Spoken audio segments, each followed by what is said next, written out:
Good morning, everyone. Welcome to our lecture this morning, our meeting this morning, our online meeting.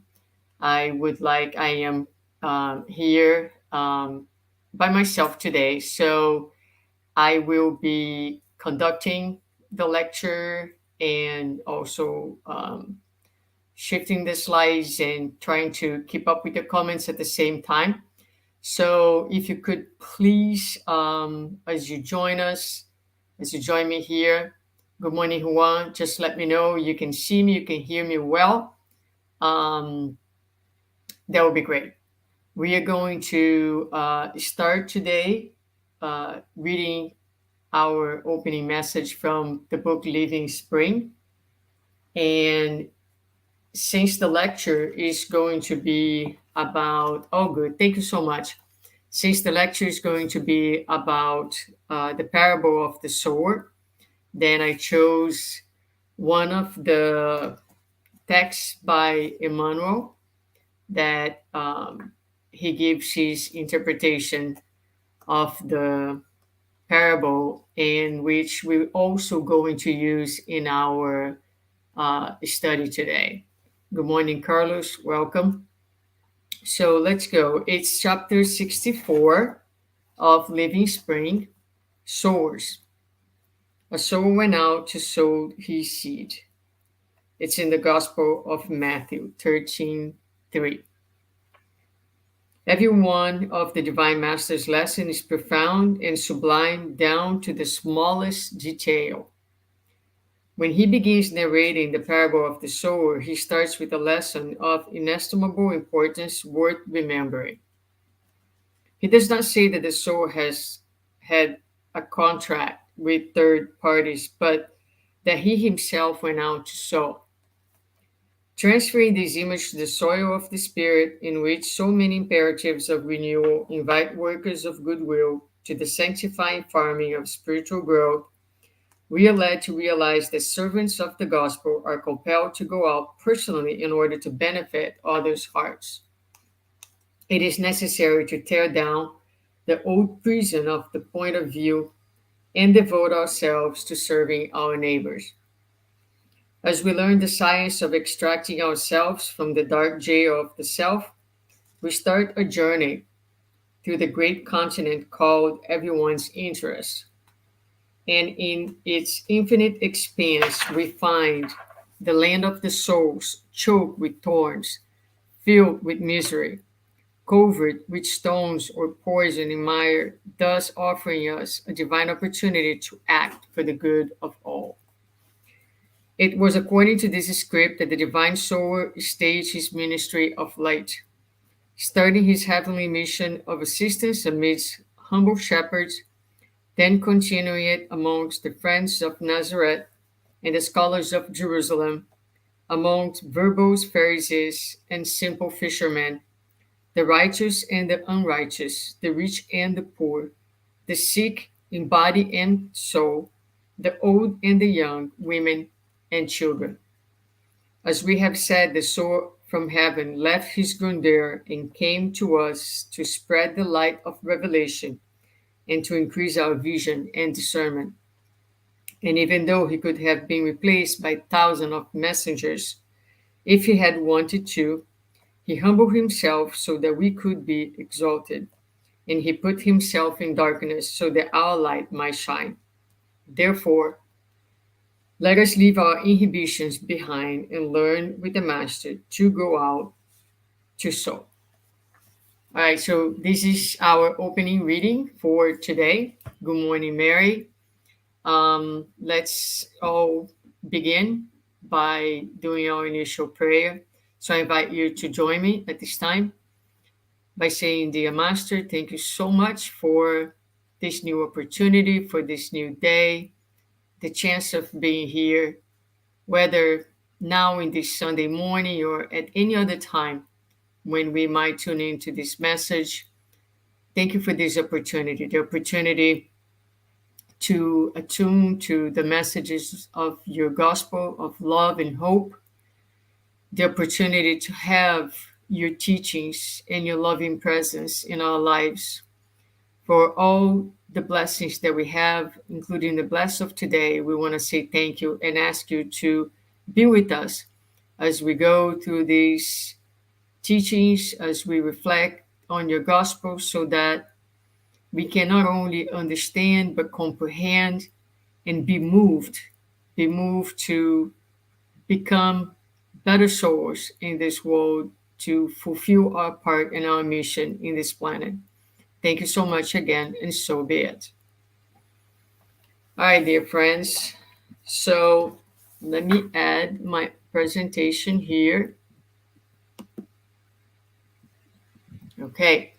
So today we are going to go over the parable of the sower, and very much like Emmanuel says here in the beginning of the chapter that we just read from Living Spring. He's going to say that every one of the Divine Master's lesson is profound and sublime down to the smallest detail. So Emmanuel himself has done an incredible job in helping us to understand, in kind of peeling some of the layers of meanings behind those parables. The parable of the sower is of great importance to us at the present moment. Why? Because we are in a moment of transition, and in this transition, it is very, very important that each one of us understand what is our role in the world and how we can impact everything that is happening, how we can impact lives, how we can impact situations by being sowers, by fulfilling our part in this big scheme that we call life. So we're going to try to today together to kind of understand the parable of the sower. We're going to start by going over the parable itself that says, listen, behold, a sower went out to sow. And it happened as he sowed that some seed fell by the wayside, and the birds of the air came and devoured it. Some fell on stony ground where it did not have much earth, and immediately it sprang because it had no depth of earth. But when the sun was up, it was scorched, and because it had no root, it withered away. And some seed fell among thorns, and the thorns grew up and choked it, and it yielded no crop. But other seed fell on good ground and yielded a crop that sprang up, increased, and produced, some 30-fold, some 60, and some 100. So this is the parable, which is important for us to kind of remember because, again, it has so many details. So we're going to try to get to these details together. So what we're going to be doing is we will be looking at the context of the parables. Where do we find the parables? Not only in the gospel, but in the gospel according to Spiritism. Also, what are the elements, the meaning, and the application of the parable? So, first of all, the parable is found in the Gospels of Luke, Matthew, and Mark. In the Gospel of Matthew, we are going to find this parable together with many other parables that constitute what we call the parables of the kingdom. And so we're looking at the context. So the parables of the kingdom. So when we look at the parables of the kingdom, right? So this again is a group of parables that Jesus is teaching us about the kingdom of heaven. Jesus is telling us about what is the kingdom of heaven. So the kingdom of heaven, as we know, is this place of peace and harmony within our own souls. And this is precisely what we're going to see when he defines the kingdom of heaven in so many different ways. He starts by saying in the parable of the wheat and the weeds the kingdom of heaven is like a man who sowed good seed in his field. Or the parable of the mustard seed. The kingdom of heaven is like a mustard seed which a man took and planted in his field. The parable of the leaven. The kingdom of heaven is like leaven which a woman took and hid in 3 sacks of flour until it was all leavened. And then we have the parable of the treasure. The kingdom of heaven is like treasure hidden in the field, or the pearl. Again, the kingdom of heaven is like a merchant looking for fine pearls. And then once again, the kingdom of heaven, which is the parable of the net. The kingdom of heaven is like a net that was let down into the lake and caught all kinds of fish. So this is where the parable of the sower is found in the Gospel of Matthew, together with all these other parables that talk about the kingdom of heaven. And if we ask ourselves, what is the common denominator amongst all these parables? It is the fact that, and I have highlighted in yellow, that no matter how we look at it, it's always within. So that's the common denominator. So the lesson here is the work, the kingdom of heaven is not a place outside that we are trying to build, but is our inner state. It is the kingdom that we're going to build within our own souls. With that, we go to the Gospel according to Spiritism. So in the Gospel according to Spiritism, Kardec chose to put this parable in the chapter Be Perfect. So prior to the parable of the soul, the items that we find are characteristics of perfection, moral persons, good spiritists, and then the parable of the sower.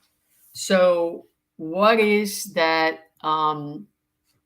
What is the context? What is the meaning of finding this parable right here in this chapter? So the chapter is talking to us about characteristics of perfection, right? What is to be a moral person? What is to be a good spiritist? And the parable of the sower is going to come to tell us, how do we become those? The application of the gospel that needs to be absorbed, that needs to be understood. We need to comprehend, we need to integrate, and we need to manifest. So the parable of the sower is going to touch all these items that I just said, that will make it possible for us to reach perfection and to be the moral person and the good spiritist. Very well. And it starts by saying that a sower went out to sow. So if you're going to look at the details of the parable, like Emmanuel suggested, we're going to start by looking at the first verb that we have here, which is the verb to go. So the sower went out. And Emmanuel is going to say in his text, right, that we just read in the beginning, that one thing to pay attention, one aspect to pay attention here is that the sower did not delegate to others to do. He could have done it, but he didn't pass it on to somebody else, to a third party. He actually went out himself. So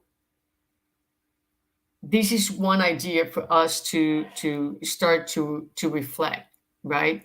How much of the work that we have to do with delegating to others, as opposed to being responsible and moving on ourselves. So the sower went out to sow. But when we think about to go, we can think about it in two different ways. We can think about it as a material action. So the sower didn't stay home in the comfort of his environment waiting for people to come to him. He actually stood up and he went out. So this is a material view of these went out. But Emmanuel presents to us a different perspective in this text, the sower. He's going to say, and let's look at it more closely because I read it in the beginning. It is necessary to tear down the old prison of the point of view and devote ourselves to serving our neighbor. As we learn the science of extracting ourselves from the dark jail of the self, we start a journey through the great continent called everyone's interest. And in its infinite expanse, we find the land of the souls, choked with thorns, filled with misery, covered with stones, or poisoned with mire, thus offering us a divine opportunity to act for the good of all. So this is a very different interpretation of went out. It is a much more, well, spiritual, if we want to just for didactic means make a difference here. Everything is spiritual in essence, but so to go out is to put aside your own ways of seeing and thinking that so many times becomes a barrier between us and our neighbor. It becomes a barrier for connection. Often we are caught in what we want for ourselves, what's best for us, as opposed to, okay, this may not be the best for me, but it's the best for everybody else. And this is what going out means. Went out means that I leave my own interest, I leave my personal little world, and I go out, I look out. I realize that beyond myself, there are others in need, and that attending to other needs sometimes means that I'm going to sacrifice my own need. So it's a much more, it's a great expansion of the meaning of went out. So the invitation for us here is to then think about not only are we actively and physically going out as sowers, and how much are we going out spiritually? How much can we put ourselves aside and really look at what is the general interest and attend to that as opposed to our own self interest? Okay, so moving on, we're going to look now at the elements of the parable and their meaning. So the parable has three elements: the sower, the seed, and the soil. And we are going to start with the seed. First, let's look at the seed, what the seed means. So the seed is interesting because the seed is good. When we look at the four scenarios that are presented to us, the seed first falls on the wayside, right? And second, the seed is going to fall on the stony ground, the ground with thorns, and the good soil. No matter where the seed falls, the seed will be useful. Even when the seed falls on the wayside, what happens to the seed? The birds will take that seed. So the seed became useful for something. The seed on the stony soil will spring. The seed on the thorny soil will spring and grow, and then further will also produce. Why is that? Because the seed is divine, the seed is the truth, the seed is from God. Therefore, the seed has a mysterious force and a mysterious power. And no matter where it falls, it will always be useful and never lost. Why is this important? Because as sowers, a lot of times we'll be frustrated with the fact that we don't see immediate results, or we have the idea that the seed has been wasted, that our work has been for nothing. And that is not true, because the seed itself is divine. The seed itself has eternal life within it.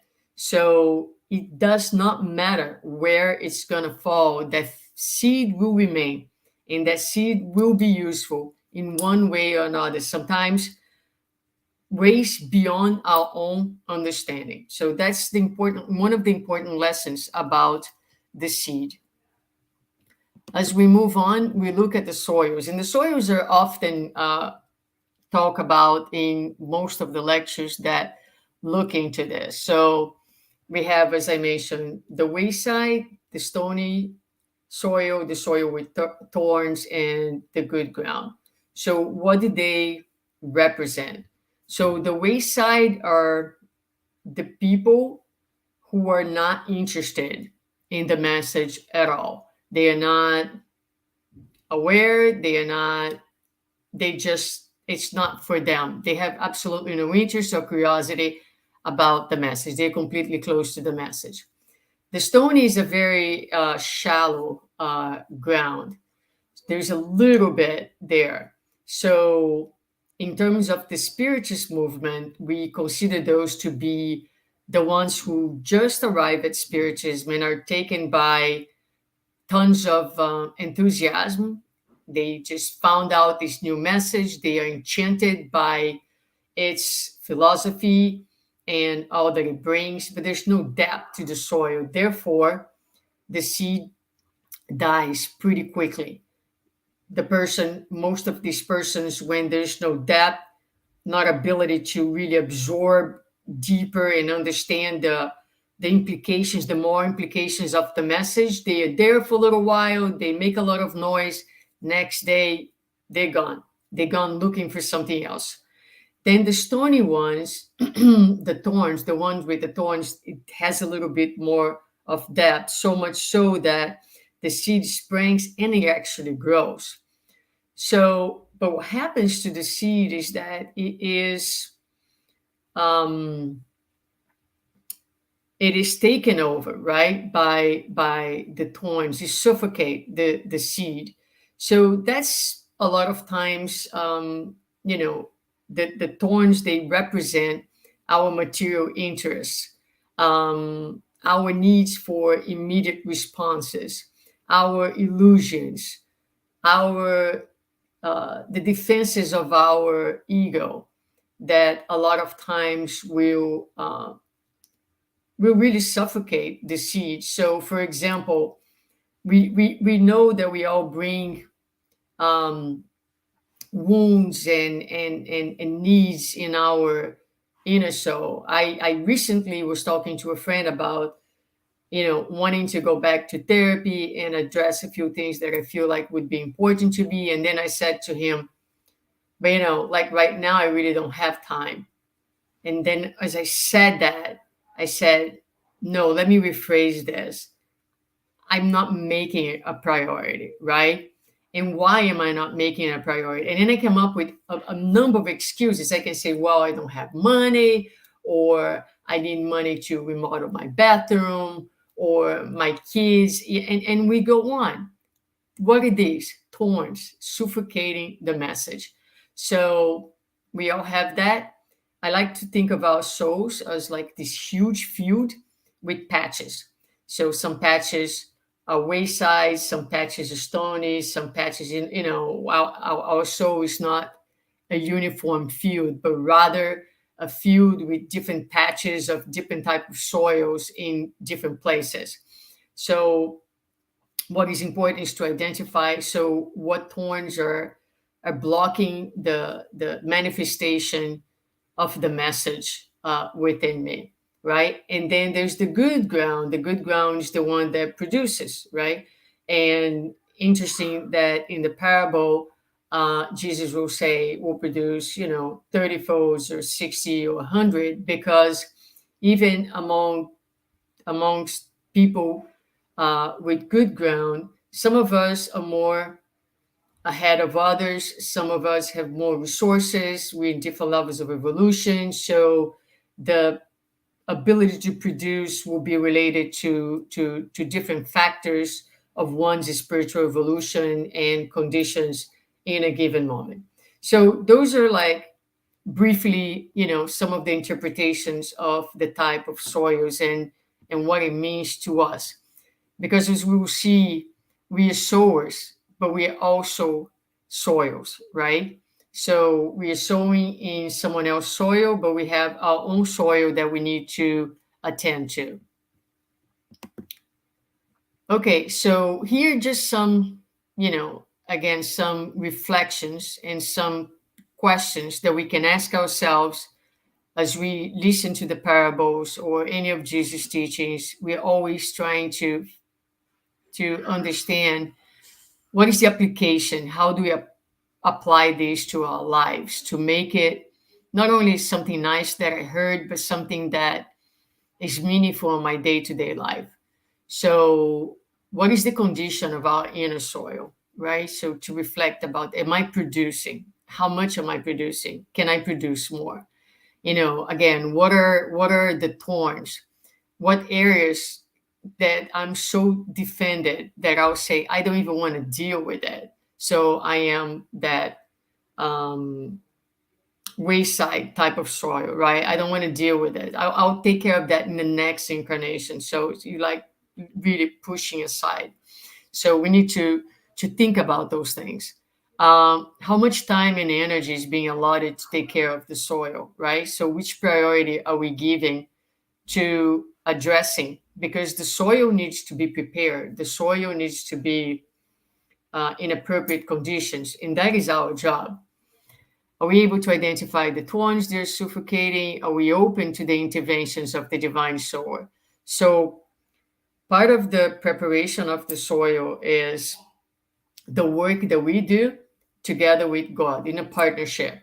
So we are taking actions. We are like, for example, paying attention, like I being aware, thinking about those things. It's action. So we're working, allowing ourselves to, humbling ourselves and dealing with our own humanity.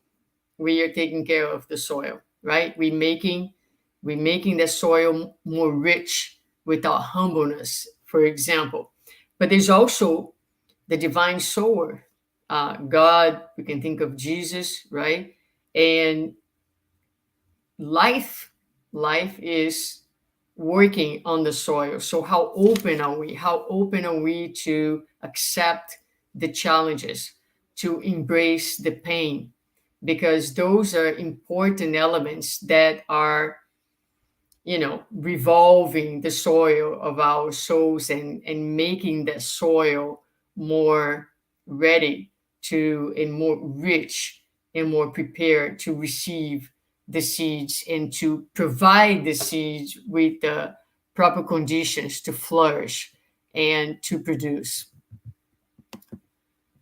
Now let's look at the last element, which is the sower. So when we think about the sower, we are going back to another passage from Emmanuel when he says, the sower from heaven left his grandeur and came to us to spread the light of revelation and to increase our vision and discernment. And even though he could have been replaced by thousands of messengers if he had wanted to, he humbled himself so that he could be exalted, so that we could be exalted. And he put himself in darkness so that our light could shine. Therefore, let us leave our inhibitions behind and learn with the masters to go out and to sow. So, what Emmanuel brings us here is, when we, going back to the beginning of our talk, that we were saying, that the soul went out, right? And we were talking about what that means to us.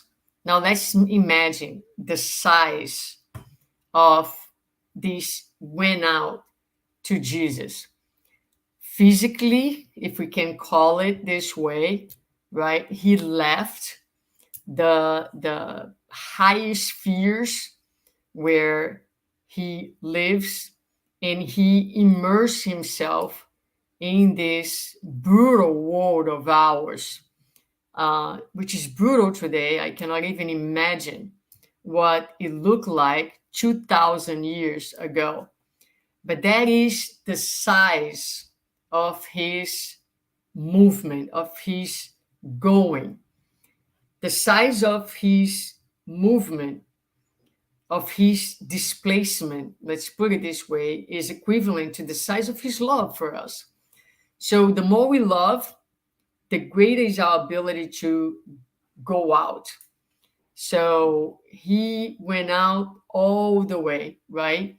And as the divine sower, we need to look up to him as a reference to see how is it that he did so that we can use as parameters for ourselves to help us in our small mission of assisting the world to become a better place. So here are one of the main tools that he used was time. We're going to look at his methods and his skills. So time. Jesus was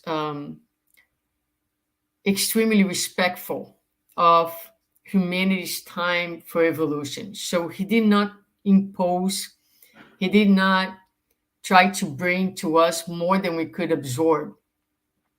He told us that we would have more revelations in the future when the Consoler would come. So he was very respectful to the time of evolution, which for us is difficult. A lot of times we want to impose on others ideas and concepts that that person is not ready to receive. A lot of, and the spirits, the good spirits, our mentors and benefactors are extremely conscientious and respectful to our own time, because we too, we are not ready to understand and to receive the truth, to be able to absorb the truth as the truth is. So it's a gradual process. So as sowers, we have to be conscious that not everything can be sowed at once, and there's time for everything under heaven.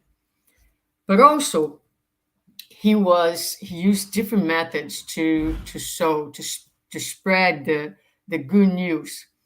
Yes, he spoke, so words, but he also used of silence to spread the message, and of course his examples. So not always speaking is the best. Sometimes we sow by not talking, and we can use, for example, one of the passages from Jesus, the time of that just before he being crucified, when he's going through all the punishments and the trial and the humiliation and everything that preceded the time of him being crucified. If we look at the time, that period of time, it's a time of incredible quietness for someone who is so outspoken. And the quietness of the time left us a very important and loud message, which is the message of obedience and of resignation. And he did it without words. On the contrary, he did it without saying a word. He didn't complain. He didn't accuse. He didn't dispute. He didn't discuss. He was just quiet. And so in being quiet, his quietness spoke very loud and speaks very loud to us up to today, by showing us that the way for eternal life, the way for happiness is acceptance, is resignation, is obedience. And he also, of course, he so much of the sowing, the power of his sowing is on his examples.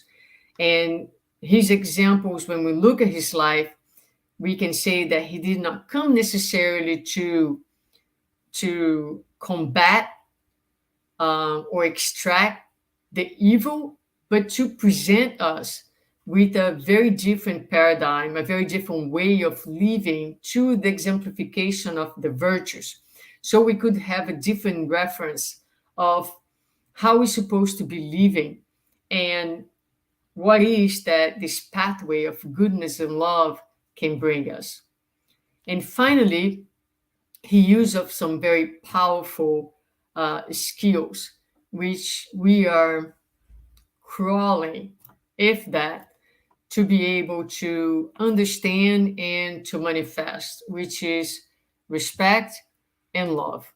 So let's look at some of the ways that Jesus manifested that, this respect and this love for us. So let me go back here. So one of the ways in which he did that is he knew each person that he was talking to. He had a knowledge of who that person was, that person's story, and the language that he or she spoke. He also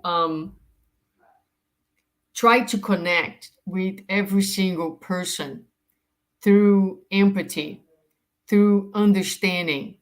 Again, understanding who that person was, what those person's values were, what was important to that person so that he could connect to people and not talk to people from in a vertical way of relating, but really a horizontal way of relating.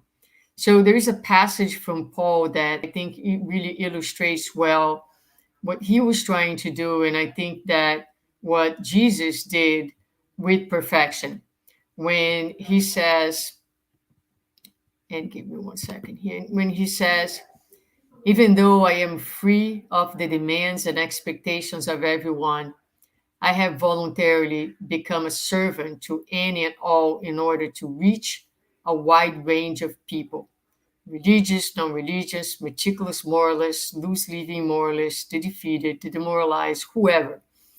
I didn't care on their way of life. I kept my bearers in Christ, but I entered their world and tried to experience things from their point of view. What a concept! What a concept, one that we are, again, uh, I'll speak for myself. It's just very, very difficult. Enter someone's world and try to experience things from their point of view. I've become just about every sort of servant there is in my attempts to lead those I meet into a good, God saved life. I did all of these because of the message. I didn't just want to talk about it, I want to be in it, on it. So that is a powerful idea right there, right? And I think something that Jesus is a master did with, perfection.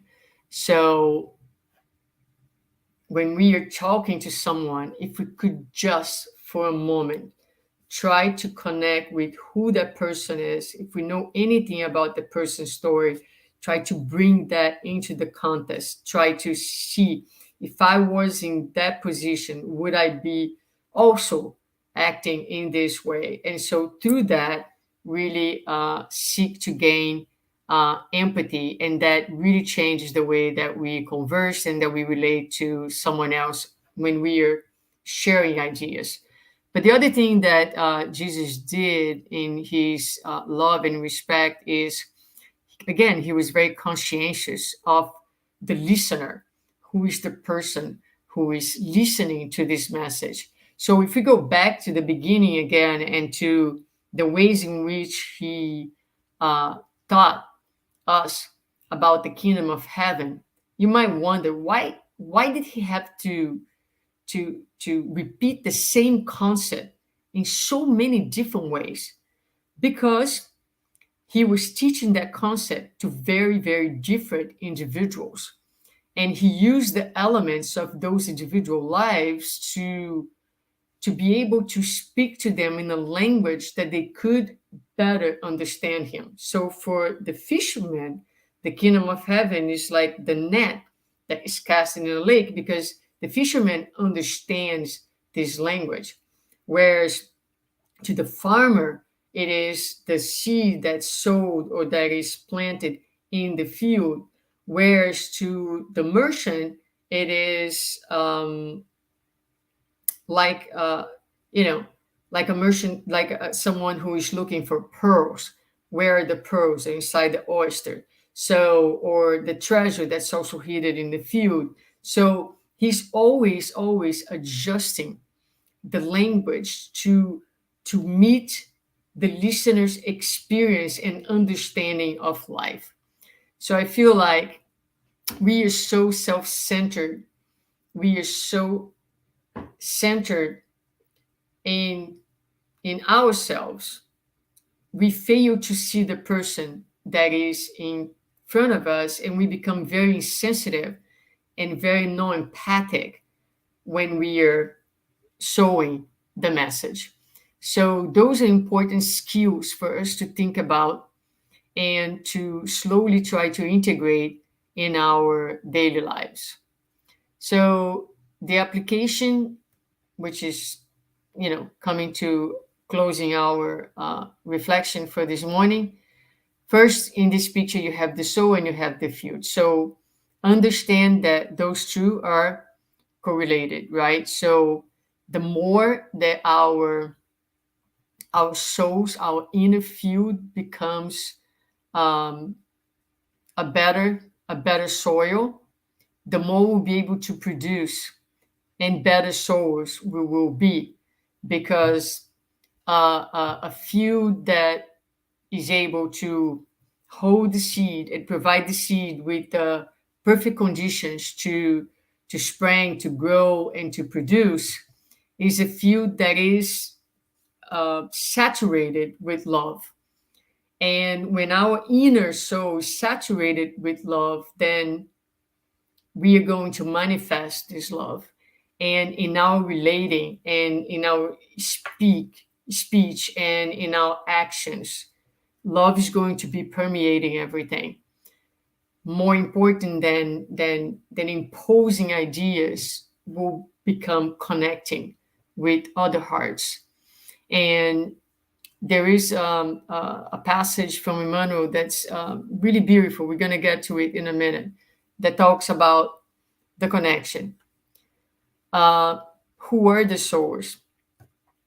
A lot of times we think that the sower is the person who is speaking, the speakers in the Spirit's movement, for example. But sower is anyone and everyone who volunteers to make their lives not only about taking care of themselves, but understand that they have a role and a mission to care for others, for the world, for society as a whole. So when we go to the Spirit's book, question 132, and we look at the purpose of incarnation, the second part of the answer is going to say, incarnation also has a further objective, which is to place spirits in conditions where they can do their share of work of creation. On each world, they clothe themselves with an instrument which is in harmony with the essential matter of that world in order to execute in that instrument the orders of God. In this way, while contributing to the general work, they progress at the same time. So we are not here only for our enlightenment, but we are called to assist with the progress of the society, of the world that we live in. So each one of us has a mission, a personal mission, you with yourself and you with the society and the place where you are. So hopefully by the end of our lifetimes, we're going to look back and we're going to say, I'm leaving this world, I am a little better. And I can say that the world also is a little better because of the fact that I was here for 60, 70, 80, 90, 100 years. Because I have touched lives and I have made a difference in some people's lives. Each one of us is a sower. So we become a sower when we understand the essence of life. We understand our our purpose here, and we volunteer. We make a commitment in our souls to be useful and to use our time, all the resources, all the talents they're given to us, not only to get by day to day and pay our bills, but really, really to make, uh, uh, to leave a mark in this world of goodness, of kindness, of generosity, and love. Now, where do I start? Sometimes people can get really overwhelmed, but the world is so messed up, right? I don't think I can do much. I'm so powerless. Well, that's where the lesson of the seed comes handy. So Paul, in his first letter to Corinthians 15:37, he will say, "When you sow, you do not plant the body that will be, but just a seed, perhaps of wheat or something else." So the lesson is pretty clear, I think.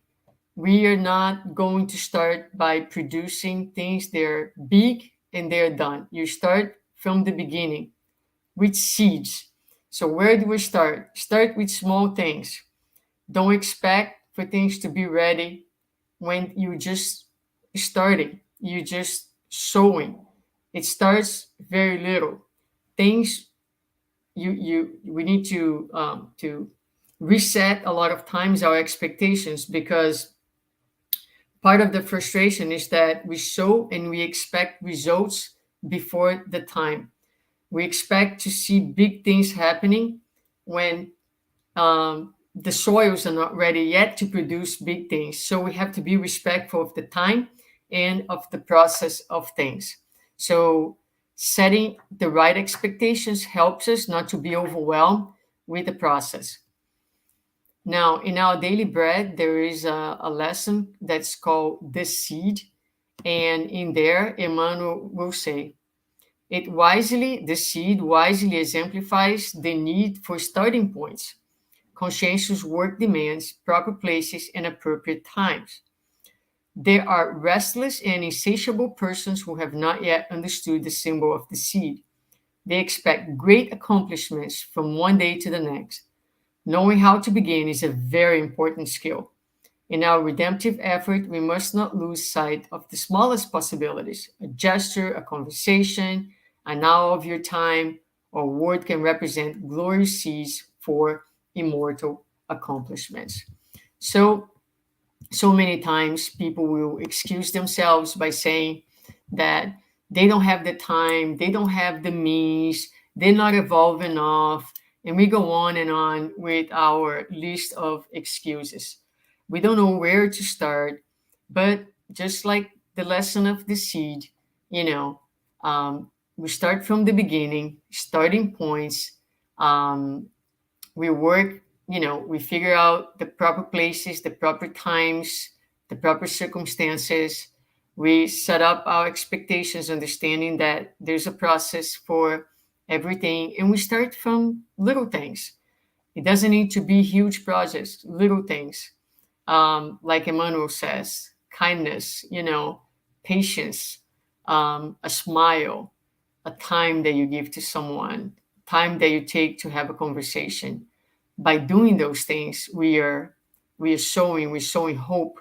A lot of times, our offer, our whatever it is that we are giving, has results and outcomes that we'll never know, but that can make a huge impact on people's lives. So it's important that everyone is conscientious that we all have something to give. We all are sowers in this world. We all can make an impact. And what I believe needs to happen is that we need to really integrate this mindset in our daily lives, and say to our Lord, I am here. Make me the best instrument that I can be, the best sower that I can be. Guide me. And as I am committing myself each day to do my inner work and to establish the kingdom of God, of heaven within my own self. And what do we expect, right? So I'm going to bring here this passage from Matthew when Jesus says, and everyone who has left houses or brothers or sisters or father or mother, wife or children or fields for my sake will receive 100 times as much and will inherit eternal life. Why do I put this here in answer to what to expect? Because a lot of times not everybody is going to understand the roads and the paths that we have chosen in our life. So Emmanuel, once more, he will interpret this passage for us, which he does so in the way, the truth, and the life in chapter 154, called Renouncing. And here he's going to say, if parents lack understanding, if one's spouse is ungrateful, if brothers and sisters seem cruel, then it is necessary to renounce the happiness of wanting them to be perfect and commit to them even more in order to work for everyone's evolution with Jesus. Renouncing for Christ's sake means giving up the hopes of the world to gain those of heaven. This is so powerful. This is so incredibly powerful. And it reminds me of the passage from Joanna from Cusa in where she looks for Jesus to wanting to follow him, right? And he says to her that, if he wanted to follow, if she wanted to follow him, to go back to her house and take care of her husband, who was her spiritual mission first. And so a lot of times, as we are sowing, we will be misunderstood. A lot of times we'll be dealing with ungrateful relatives and people in our lives. And what do? Do we abandon them? No. We renounce the happiness of wanting them to be perfect, which is so powerful, because we must start by renouncing the happiness of wanting ourselves to be perfect at the present moment. It's not going to happen. So when we accept that we can't be perfect today, there is a process itself that, God planted those seeds within us, and it will take time and the right circumstances for the soil to be ready and for the seeds to be able to spring and produce. Then we can actually experience that with others as well. The rigidity in which we deal with ourselves, we project onto others. So renounce the happiness of wanting them to be perfect and commit to them even more. So you don't walk away from them. To renounce the way that Jesus said is to renounce our expectations. But it doesn't mean that we live in them. We actually walking with them. We stay next to them. We continue with our path.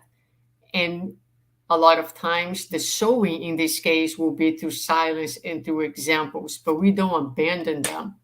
And a lot of times we need to shift our expectations of perfection, of happiness, or the production of the soil from this world, from the present moment, to the spiritual life or to the future life. And I think this is, So, so this is the message for this morning.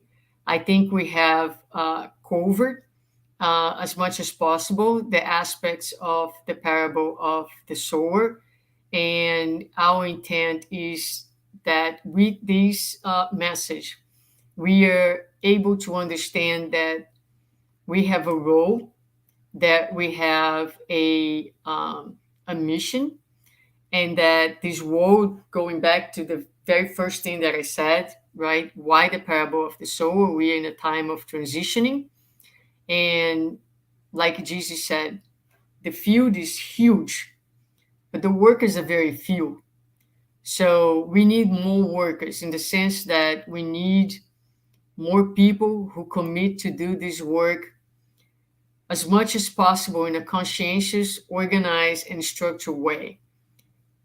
Yes, the world is our field. Anywhere and everywhere that we are called to be sowers. We are called to be spreading the message in one way or another. Always keep in mind the need to be respectful and loving in the way Jesus did, so that we don't become obnoxious, hostile, and violent in trying to impose our ideas. Always keep in mind that people need time and being respectful of the time and evolution of people.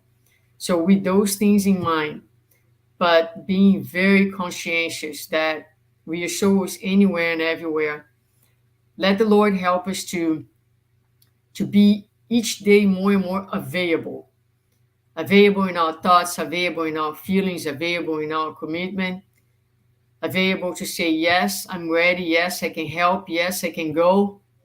Because life is full of invitations. We are getting ready, hopefully, to be back in person very soon. The pandemic has brought a lot of good things and a lot of challenging things for us. On the good side, we became more aware of the importance of being home, of connection with our families. We became, much better in dealing with the resources of technology. But for a lot of us right now, it's being a little challenged to go back in person to our activities. And some of us is under the belief that we don't need to anymore, which I kindly disagree. And why do I disagree? Because we are still very, very far from having the discipline, from having the the the experiences in person and the learning that the actual um, presence provide us in the Spiritist Center, in our spiritual homes. Nothing substitutes the day-to-day, you know, experience of being with one another and the challenges that this experience brings to all of us. We also need the structure of our spiritual centers. We need the work. We need the connection to support us. We're not quite ready yet to go without this very important element, which is the physical element. So soon we'll be, invited to return, and we hope to see everybody there because we need every single worker, we need every single heart, we need every single person that can join us, join all the other centers who are reopening as we together figure out how we can move forward, integrating everything that has been given to us from COVID, from the pandemic that we're very much still in, how we can maximize all these resources and become individually and collectively better souls in this world. So thank you very much, guys, for your attention this morning. Thank you for being here.